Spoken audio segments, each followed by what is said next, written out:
ನೀವು ಮೇಡಮ್ ತಾವು ಹೇಳ್ತಾ ಇದ್ರಿ ನಿಮ್ಮ ಡಿಸಿಪ್ಲಿನ್ ನೋಡ್ಬಿಟ್ಟು ಅದರಲ್ಲಿ ಇರುವಂತ 1% ಅಂತ. ಇಲ್ಲ ಮೇಡಮ್, ಅವರು ತೋರಿಸುವಂತ ಒಂದು ಪ್ರೀತಿ, ಅದರಲ್ಲಿರುವಂತ ವ್ಯಕ್ತಿತ್ವ ತೂಕದಲ್ಲಿ 1% ಇದ್ದಕ್ಕೆ ನಾನು ಇಲ್ಲಿ ಬಂದಿದ್ದೀನಿ.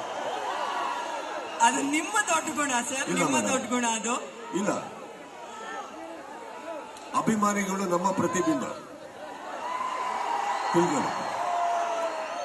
ಇಲ್ಲಿ ನಾವು ಹೋದಲ್ಲೆಲ್ಲ ತಲೆ ಎತ್ಕೊಂಡು ಓಡಾಡಕ್ಕಾಗತ್ತೆ ಅಂದ್ರೆ ಇವರೇ ಕಾರಣ. ಯಾವತ್ತು ನಾವು ಸಂಪಾದನೆ ಮಾಡಿರುವಂತ ನಮ್ಮ ಹೆಸರಿಗೆ ಕಳಂಕ ತರುವಂತ ಯಾವ ಕೆಲಸ ಇವ್ರು ಮಾಡಿಲ್ಲ, ಮಾಡೋದಿಲ್ಲ. ಅದು ಬಹಳ ಮುಖ್ಯ ಆಗುತ್ತೆ. ಅದನ್ನ ಹೇಳ್ತಾ ಇದನ್ನ ಯಾಕೆ ನಾನು ಪದೇ ಪದೇ ಹೇಳ್ತೀನಂದ್ರೆ, ಸಿನಿಮಾ ನಾವೆಲ್ಲರೂ ಮಾಡ್ತೀವಿ, ಸಕ್ಸಸ್ ನಾನು ಒಬ್ಬನೇ ಅಲ್ಲ. ಕನ್ನಡ ಚಿತ್ರರಂಗದಲ್ಲಿ ಇರುವಂತಹ ಎಷ್ಟೋ ಕಲಾವಿದರು, ದೊಡ್ಡ ದೊಡ್ಡ ಕಲಾವಿದರು, ಬಂದಂತ ಕಲಾವಿದರು ಪ್ರತಿಯೊಬ್ಬರು ಒಂದು ದೊಡ್ಡ ದೊಡ್ಡ ಸಿನಿಮಾಗಳನ್ನ ಕೊಡ್ತಾರೆ, ಸಕ್ಸಸ್ಫುಲ್ ನಾಯಕ ನಟರಾಗ್ತಾರೆ. ಆದ್ರೆ ವ್ಯಕ್ತಿತ್ವದಲ್ಲಿ ನಾವು ದೊಡ್ಡವರಾಗಬೇಕಾದ್ರೆ ಬರೀ ಸಿನಿಮಾ ಮಾತ್ರ ಸಾಕಾಗಲ್ಲ.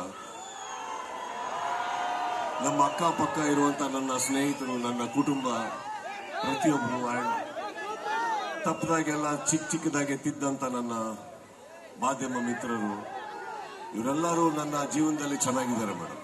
ಅದಕ್ಕೆ ನಾನು ಚೆನ್ನಾಗಿದ್ದೀನಿ.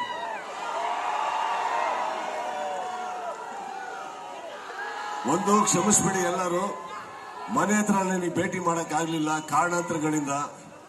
ಒಂದು, ನನ್ನ ತಂದೆಗೆ ನನ್ನ ತಾಯಿಗೆ ಕೂಡ 85, 75.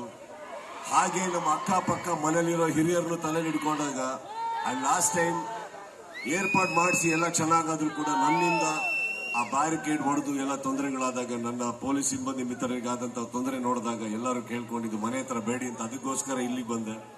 ತಮ್ಮನ್ನ ಭೇಟಿ ಮಾಡಬಾರ್ದು ಅಂತ ಅಲ್ಲ, ಈ ಕ್ಷಮೆ ನನ್ನ ಮೇಲೆ ಇರಲಿ.